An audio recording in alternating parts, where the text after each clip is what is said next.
Good afternoon, good afternoon, good afternoon. Hold on.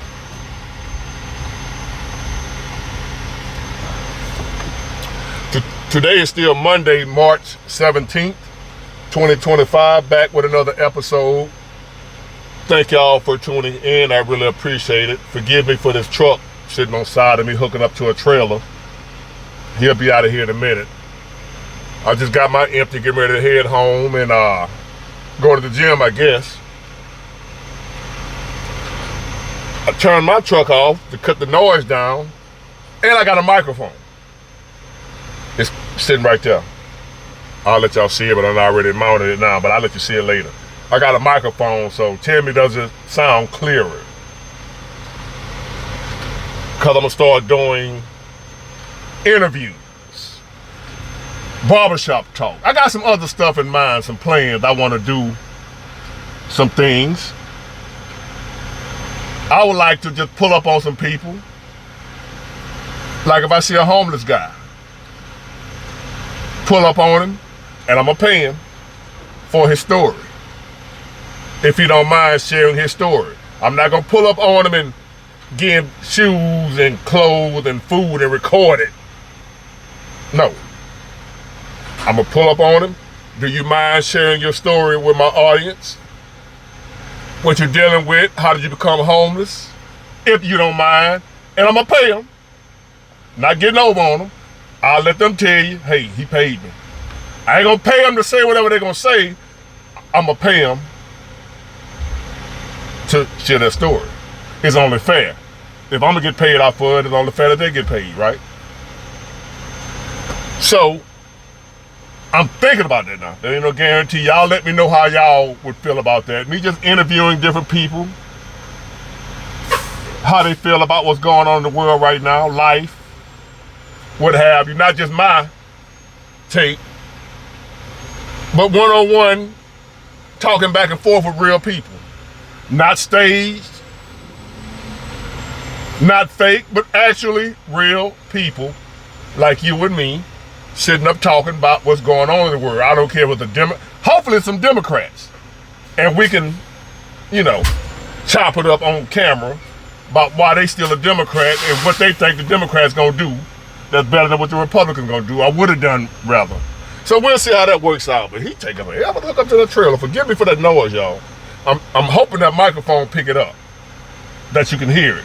But the truck is like 4 trailers down, but he loud as hell. So anyway, let me get to my topic.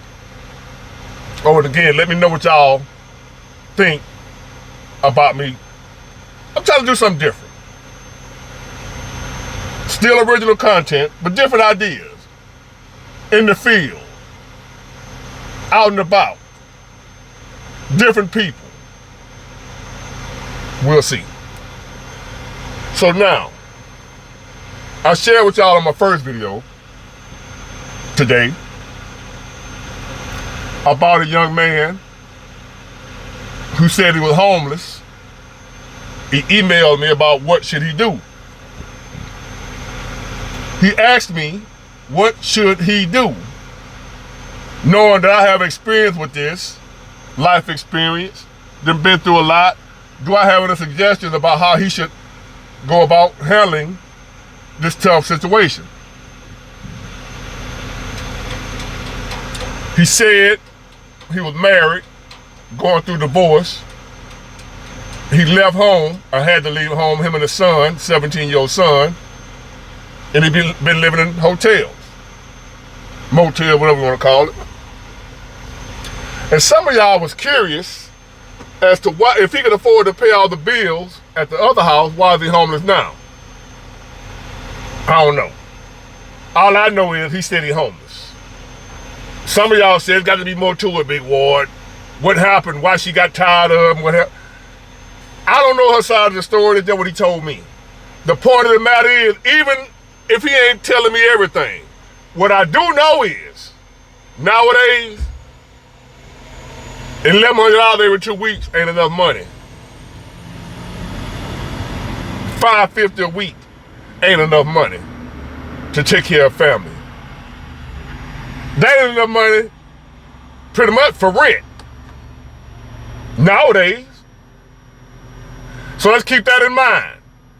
Whether he exaggerating a little bit, he ain't telling the whole story about what really happened and why he homeless. The fact of the matter is, he said he's homeless because he can't afford off what he's making to pay for everything. That I believe.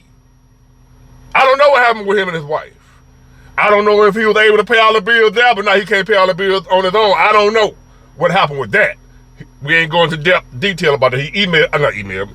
He just inboxed me. Okay? I didn't get the whole life story. I also got other people that I haven't told y'all about that's been emailing me or inboxing me with similar stories of either being recently homeless or about to be homeless and they're scared. Telling me their situation and what should they do. And they all share one thing in common. Well, not one, a few things. The main thing they share in common is they all working. And another thing they share is that they're no longer making enough money to afford everything they need to afford, all the expenses. They share those two things. They all working, the ones that are recently homeless or about to be homeless, have two things in common. They were all, everybody that emailed me, everybody that inboxed me about what to do, about they're about to be homeless or they're already homeless, they all have those two things in common. Right? These are not people that are out of work. These are not lazy people asking me, what should they do? They're about to be homeless, about to lose everything. How do I handle that much pressure? Because I done been there, done that. It ain't so much if they think I got all the answers to how to solve all their problems. They asking me, how do you deal with the pressure and the pain of that? Again, it ain't so much as big what you know. You ain't no financial expert. That ain't really why they asking me. I'm a pain expert. I'm a surviving, suffering expert. I'm a surviving some of the harder times known to man expert. That's what I'm an expert at. I'm an expert at the school of hard knocks. I'm an expert at overcoming effing up all your life. See, that's what I'm an expert at. No, I'm not a financial guru. No, I can't tell you what stocks to invest in and how to double and triple and quadruple your money. I'm not an expert at that. But when it comes to effing up and surviving, that I have too much, I must admit, experience at. So they're asking me for that information. Cause Big Ward, I just got evicted. I'm homeless. I'm living out my car. I don't know how to handle nothing like this. I've never dealt with nothing like this. I've heard your videos where you said you was homeless. You ate out of dumpsters. You didn't have nowhere to live. You didn't know what you was gonna do. You had given up on life. You had a nervous breakdown. You was broke. See, y'all heard me say all that, and you know I'm telling you the truth. And here I am. I made it. So I got a little knowledge on some things. I don't know everything. But what I do know, they're asking me about.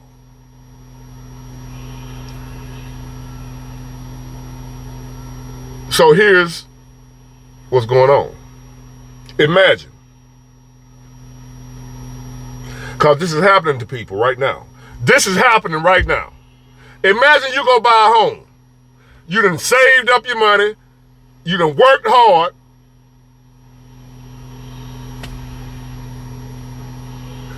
Got your credit right. So you decide you're going to build you a house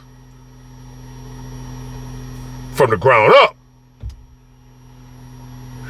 And you're not going to buy more house because you smart. You done figured this thing out. You done did everything you were supposed to do. You ain't go try to buy way more house than you can afford. You kept it within your budget. You did everything right. You researched and found out how you need to do this. You asked questions and talked to your realtor, your broker, whoever. Right? So you're doing it the right way. Not nothing foolish. Because you don't want to be stupid.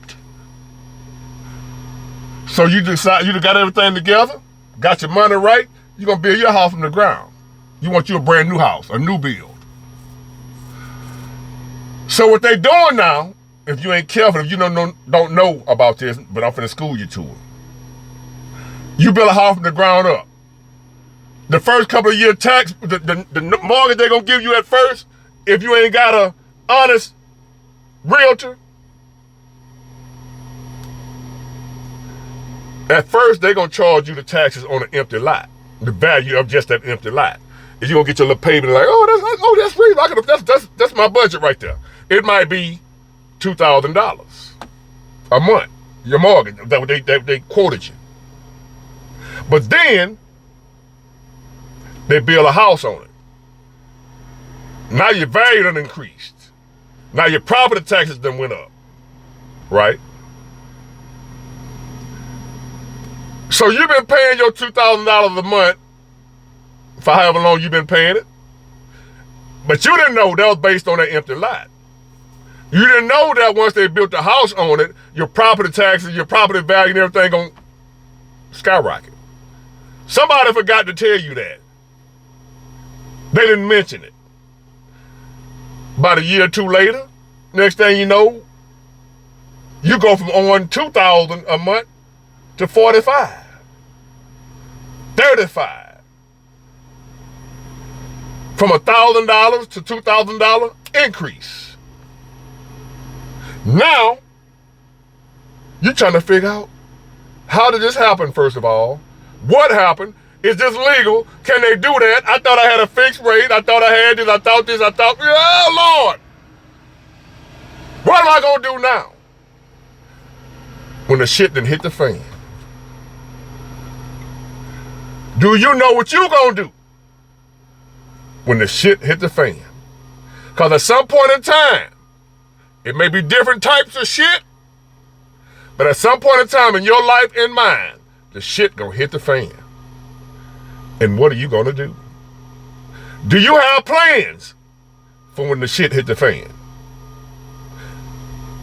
Did you know that even if you made plans, the best plans in the world for when the shit hit the fan, 99.9% of the time, the plans you made ain't gonna even work. Cause the shit don't hit the fan the way you thought it was gonna hit it. As Mike Tyson so eloquently, if I said that word right, we talking about Mike Tyson, as he most eloquently said before a fight. Some fighter was talking about how they planned on beating Mike Tyson. So the interviewer was asking Mike Tyson and telling Mike Tyson about the other guy, his opponents, saying what his plans was on how he gonna fight him. Hey Mike, so-and-so and so said, let's just say Trevor Burbick.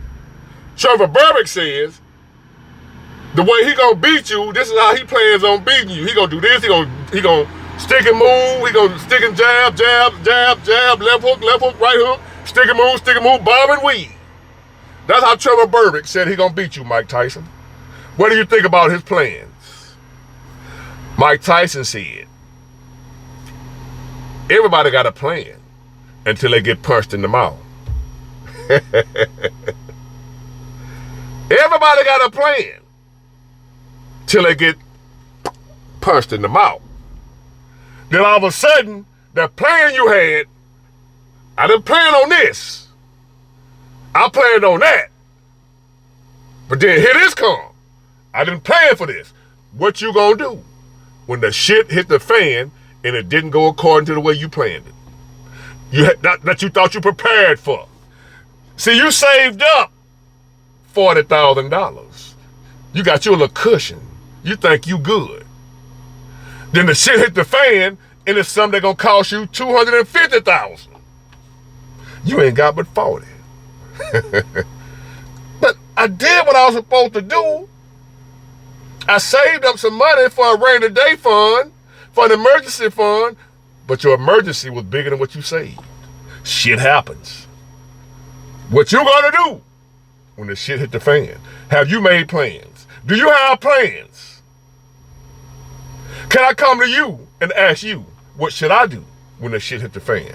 Do you know what you gonna do when the shit hit the fan?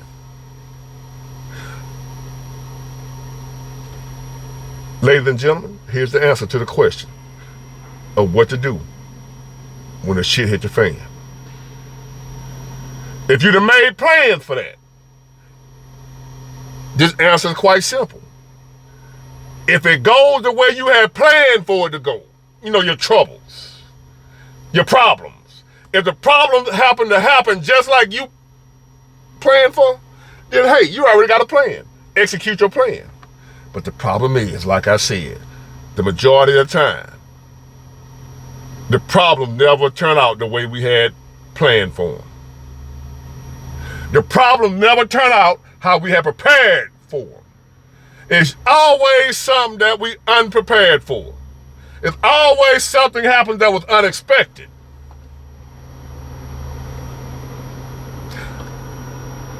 My transmission. I was prepared because it was running good. So I prepared for if, you know, I need an oil change, if I need some tires. You know, I got some money saved up. I didn't blow no tire. Didn't lose no alternator.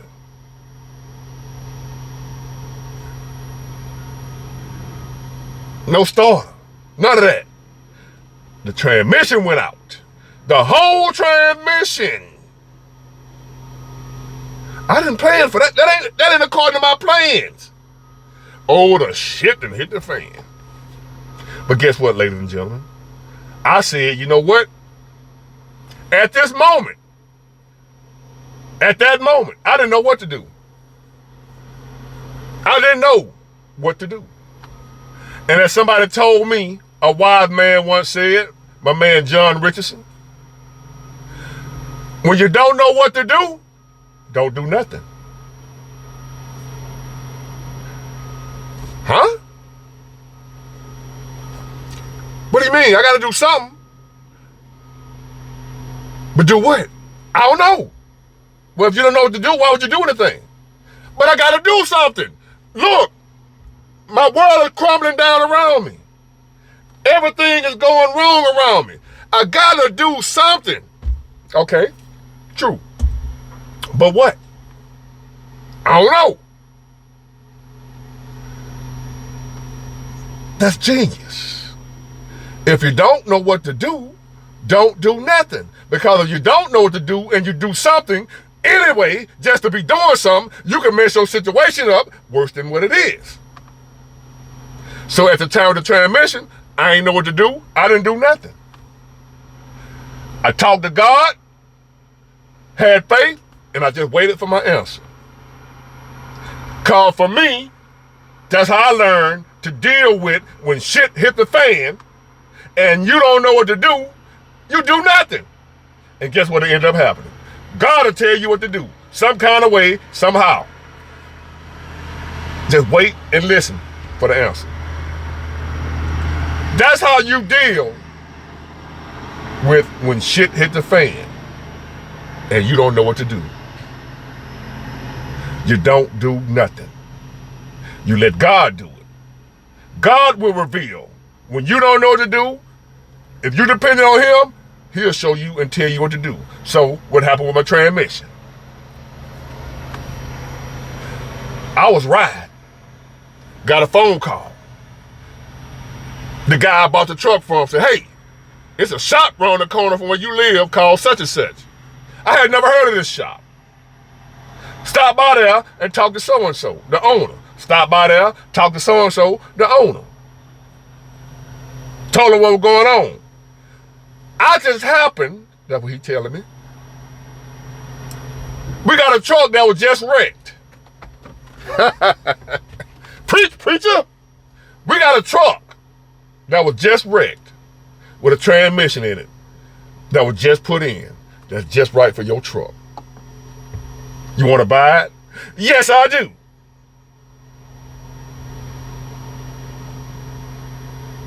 Wait on God. It's what you do when the shit hit the fan and you don't know what else to do. If you don't know what to do, don't do nothing. But wait on the person or the one that knows what to do in every situation. That's what I learned to do. Because before this, back in my day, when I was broke and didn't know what to do, couldn't get a job, I was just pushing them things. That was the wrong thing to do. I didn't know what to do, so I came up with a way on my own.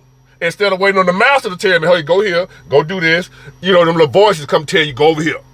Or somebody will call you. Or you'll see a billboard. Or you'll see an ad. Some kind of way he'll get the message to you of what you need to do next. If you're waiting on him for an answer. Wait on the Lord. Is what you do when the shit hit the fan and you don't know what to do. He gonna tell you who to go talk to. He ain't gonna just come in, ain't gonna be no loud voice. Hey, go talk to Big Ward. He ain't gonna do that. It's gonna be a little faint little sound. Say, hey, you just gonna be riding and some gonna tell you to bust a left. And you ain't gonna turn left, don't even know why you turn left. And you'll see a billboard or something, a sign, or you'll see a building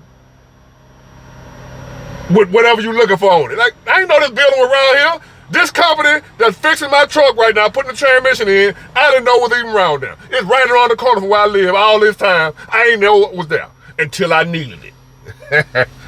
When the time was right, is when I knew it was there. Sound crazy? But this is how it works when you depend on God. When the shit hit the fan and you don't know what to do, don't do nothing. Just wait until you do know what to do. Then you do it. Get it? Got it? Good. Bye.